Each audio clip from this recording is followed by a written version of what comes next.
हाय खुलुमबाय लोगोफोर आंनि बे Btrinfostudio चेनेलाव दिनै बैसागुनि बे समावनो आं मोनसे भिडिअ नोंथांमोननि गेजेराव शेयार खालामनो होननानै फैबाय नोंथांमोना बयबो ससियेल मिडिया बाहायग्राखा ससियेल मिडियानि सोमोन्दै नोंथांमोना गोबां मिन्थिखाबाय बिराद बाहायो फेसबुक बाहायो इउट्युब नायो बिदिनो गोबां नोंथांमोना नायो दा दिनै ससियेल मिडियायाव नोंथांमोना गोबां माखासे बाथ्राफोर जेन' नुबाय थादों खोनाबोबाय थादों बेनो जाहैबाय मा आथिखालाव आं नोंथांमोना थाबनेलाव फैनानै फैखाबाय जे जाहैबाय मा राजनितिकआव मानसिफ्रा मानि थाखाय थायो मा खाथिराव थायो बा राजनितिकआव बेनि मेन उद्देश्यखौ आं नोंथांमोननि गेजेराव दिनै क्लेरिफिकेसन होनो होननानै आं फैदों जेखि राजखान्थियानो जायाथों मानो नङा होमबा दिनै राजखान्थियाव मानि थाखाय थायो जों बयबो मिथियो सोरबाया बाहाय सोरबा मावजि साजा जाफ्लानो हागौ नङा होमबा सोरबाया मावजि साजा जाफुंनो हागौ खिन्थु बे नङा नै दा दिनै एसे सिगां आं बेखौ एसे रिफारेन्स लानो नागिरदों थांनाय साननैसो सिगां जेनेखि चिरां जिल्लानि कंग्रेसनि जेनेखि गाहाय नेहाथारि बिथाङा गासै 39 सोद्रोमाफोरखौ लानानै UPPL दोलाव जगदान जाफैबाय आरो बिथाङा मानि थाखाय जगदान जाखो बिनि क्लियारिफिकेसनखौ डिटेल भाबै दिनै थन्न' फोरमायनानै होखादों दै मिथिबायना जे कंग्रेसनि भबिसतआ बिटिआरआव जेबो गैया आरो दा बेखौ नोजोर होनानै बियो मोनसे रिकुवेस्टबो खालामबावदों जायफोरनाखि दा कंग्रेसआव दङ गुबुन जिल्लायाव बिबान लानानै बिसोरखौ बियो बुंदों आरोना सालिजारि खालामनानै नाय होनदों बाथ्रा सैथो सालिजारि जों खालामखानांगौ जायखि राजखान्थि हान्जायाव थायाथों मानो जों सालिजारि खालामनानै जोङो थार बाथ्राखौ जों मिथिनो नाजाथारनांगौ जुदि जों थार बाथ्राखौ जों मिथिनो नाजायाबा बेयावनो जों मानसिफ्रा सोंब्रनाया बेयाव जायो दिनै नोंसोरो एसे गुसु मेलेमजों साननानै नायोब्ला हमनो हायो जोङो राजखान्थिनि समाव इलेक्सन समाव जोङो हौदौ बिराद बाथ्रा जों बुंलायो नङा होमबा माने बाथ्रा बुंलायो माने माबोरैबा भटखौ जेनेबा जों रायजो राजाफोरनिफ्राय जोङो मोननो हायो बे बिथिंखौ नोजोर बोनानै जोंनि मानसिफ्रा गोबां बाथ्राखौ बुङो दा बाथ्राया बेनो आरोना दिनै गोबां माखासे राजखान्थि हान्जायाव थानाय दैदेनगिरिफ्रा आं नुदों बिसोरखौ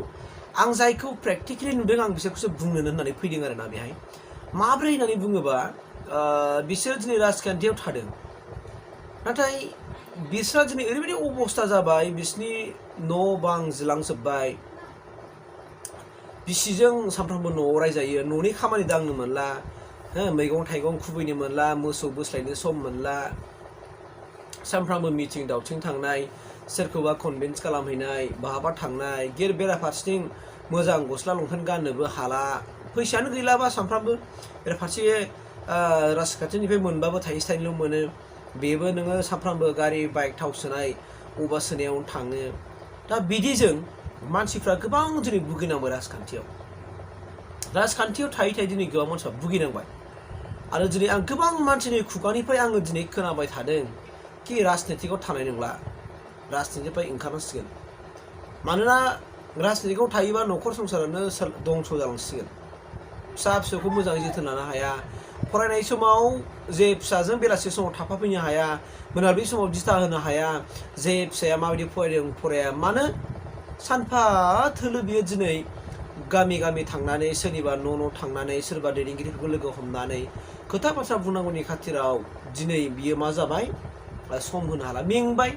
लोथो सानसे थोलो मावनानै बियो मेंबाय होमबा मोनाबिलि समाव बियो माने मा जानो लुगैखायो माने फ्रिलि थानो लुगैखायो बे बाथ्राया थार दै दा ओंखायनो जों बेखौ साननांगौ दा राजनितिकआव राजनिति खालामबाल' जानाय नङा राजनितिकआ समाज सेबक खालामनाय समाज सुबुंफोरखौ माने अननाय सुबुंफोरनो मदद होनाय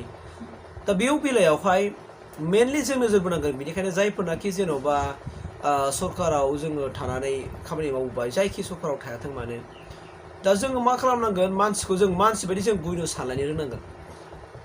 जायफोर दा मावगासिनो दं बिसोरखौबो नोङो फोथांनानै लाखिनो थाखाय बा बिसोरनि थाखाय माखासे सुजुग आरो सुबिदाफोरखौ होनांगोन ना खारन दिनै बिसोरो मेनलि आं नुदों जाबोर गेब्रेनाया बाहा गेब्रेयो बांसिन जाबोर गेब्रेयो होनना बुङोबा जायफोरनाखि प्राइमारि लेभेलाव थानानै ग्रासरुट लेभेलाव थानानै जायफोरनाखि खामानि मावो बै खामानि मावग्रा सुबुंफ्रा बांसिन गेरेबो दिनै रायजो राजाफोरजों बांसिन फेसिंखौ सोर जानांगौ सोर फेस जानांगौ बै माने प्राइमारियाव थानाय दैदेनगिरिफ्रा नोंथांमोना नुगोन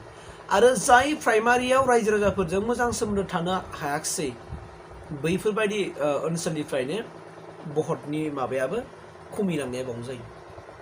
ओंखायनो दिनै जोङो बुजिनांसिगोन नों आं बयबो दिनै जों मानसिफ्रा बुंनो हागौ जों आं रावबो राजखान्थि हान्जायाव गैया होननानै बे खिन्थु गोरोन्थि जागोन। गासैबो सुबुंफ्रानो दिनै राजखान्थि हान्जायाव दङ मिथिबायना माब्रै प्रेक्टिकेल ओंखारबाल' दि राजखान्थि हान्जायाव थायो बेथ' नङाना उइदाउट प्रेक्टिकेल नों मरेलि सोरबा सापर्ट होयो सोरबा न'आव थानानै माखासे एडभाइस हरो बोसोन हरो ओरैबायदि माव हो माने आन्दोआव थानानै सोरबाया माखासे खामानिफोरखौ मावो आरोना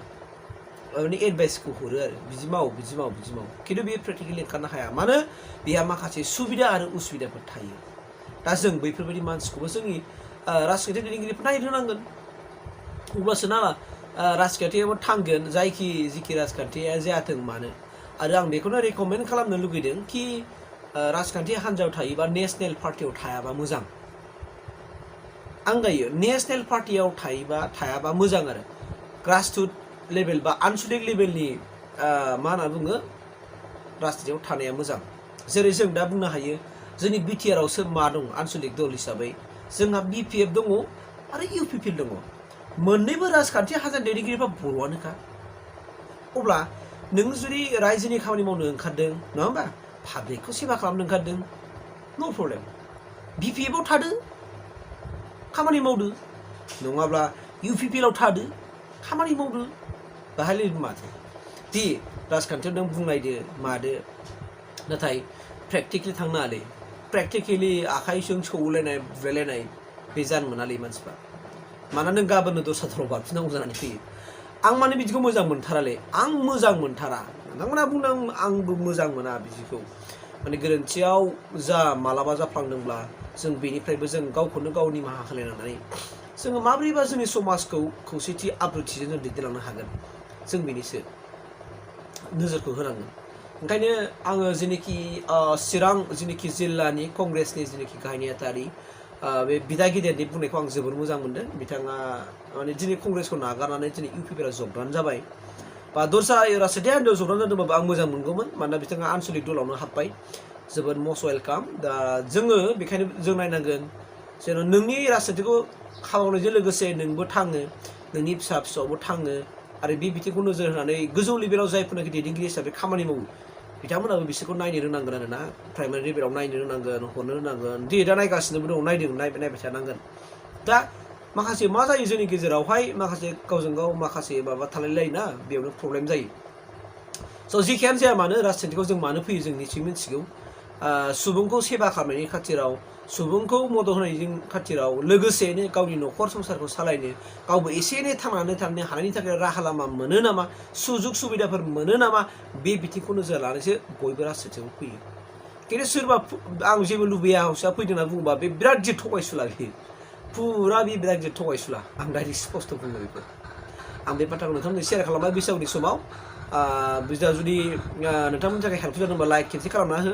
आरो जुदि नोंथांनि थाखाय हेल्पफुल खालामाखैबा डिसलाइक खालामना हो आरो हायोबा आनसाबस्क्राइब खालामनानै लाबानो जाबाय आंहा जेबो बुंनांगौ गैया आरोखि आं बे बाथ्राखौ नोंथांमोननि गेजेराव शेयार खालामबाय स' थेंक इउ लोगोफोर।